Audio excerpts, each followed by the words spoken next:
Welcome to Sairaj education. Okay, हमने start की थी बिजनेस इकोनॉमिक्स की सीरीज़। उसमें हमने मॉड्यूल 2 मॉड्यूल 3 पूरा कंप्लीट कर लिया। नहीं देखा तो देख लो लास्ट लेक्चर्स। ये अब हम स्टार्ट करेंगे मॉड्यूल 4। ठीक है, क्या स्टार्ट करेंगे? मॉड्यूल 4।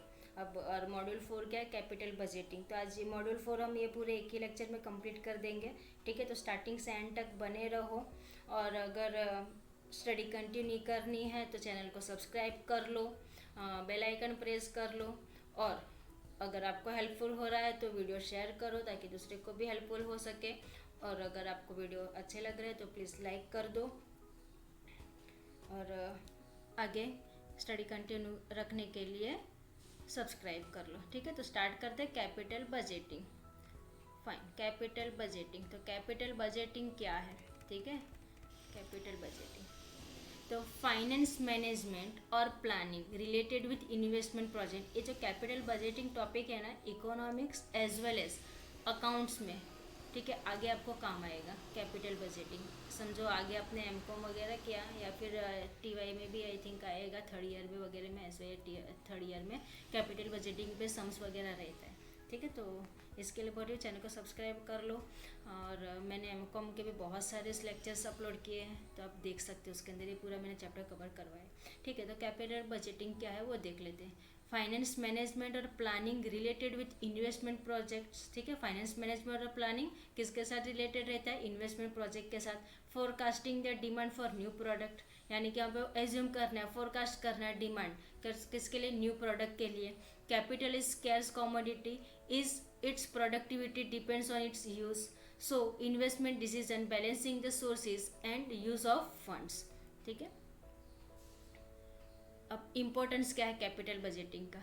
तो क्या होगा इम्पोर्टेंस ऑफ कैपिटल बजटिंग? एक तो वो प्रॉफिटेबिलिटी होगी, फ्यूचर कॉस्ट स्ट्रक्चर होगा हमारे पास, limited resources, long gestation periods और इरिवर्सिबिलिटी। ठीक है, ये इम्पोर्टेंस है कैपिटल बजट के। स्टेप्स क्या है कैपिटल बजट में? तो स्टेप्स ये है कि डिटरमाइन करता है कॉस्ट प्रोजेक्ट को, फिर मेजर करता है रिस्क एंड अनसर्टेनिटी, एस्टिमेट करते हैं कैश फ्लो, डिस्काउंट रेट रहेगा उसके अंदर। ठीक है, फिर finding the present value of cash flow और comparing the present value of future cash flow with cost of the project. Okay, ये स्टेप्स रहेंगे। नेक्स्ट अभी टेक्निक्स ऑफ इन्वेस्टमेंट अप्राइजल। ठीक है, तो यहाँ पे दो टेक्निक्स हैं, टेक्निक्स ऑफ इन्वेस्टमेंट अप्राइजल। वहाँ पे पे बैक पीरियड और नेट प्रेजेंट वैल्यू। ठीक है, पे बैक पीरियड और नेट प्रेजेंट वैल्यू, एनपीवी भी जिसको बोलते हैं। मैं यहाँ पे बहुत शॉर्ट में आपको बताऊँगी, बहुत लंबा नहीं खींचने वाली हूँ। ठीक है, तो पे बैक पीरियड क्या और नेट प्रेजेंट वैल्यू क्या है? तो पे बैक पीरियड क्या है? और अगर आपको कुछ भी डिफिकल्टी रहे तो कमेंट सेक्शन में लिख के सेंड करो। ठीक है, तो पे बैक पीरियड क्या है? तो पे बैक पीरियड यानी कि time to recover your investment. Pay back period, हमने पे किया, कितने टाइम में वो रिटर्न आ रहा है हमारे पास। ठीक है, that is the pay back period. अगर हमने फर्स्ट ईयर में इन्वेस्ट किया, ठीक है, 4 साल के बाद हमें कितना वापस मिल रहा है, that is your pay back period.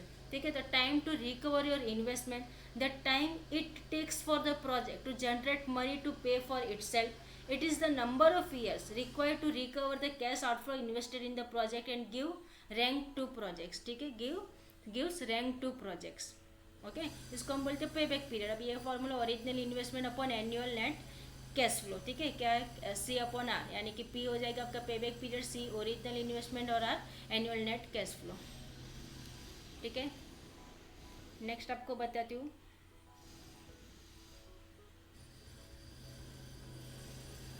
Net present value. ठीक है, तो नेट प्रेजेंट वैल्यू, तो इसके अंदर क्या है नेट प्रेजेंट वैल्यू में?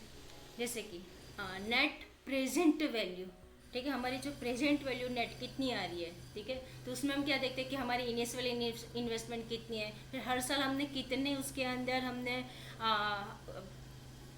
कैश डालते गए थे कि आउटफ्लो इनफ्लो वो सब हम उसके अंदर देखते जाते, कितने डिस्काउंट रेट है, कौन से टाइम पे हमने ये किया है, तो हर साल का वहाँ पे हम चेक करते जाते हैं। That is the net present value. ठीक है, तो नेट प्रेजेंट वैल्यू, तो यहाँ पे किस तरह से कि what is the value of the present investment.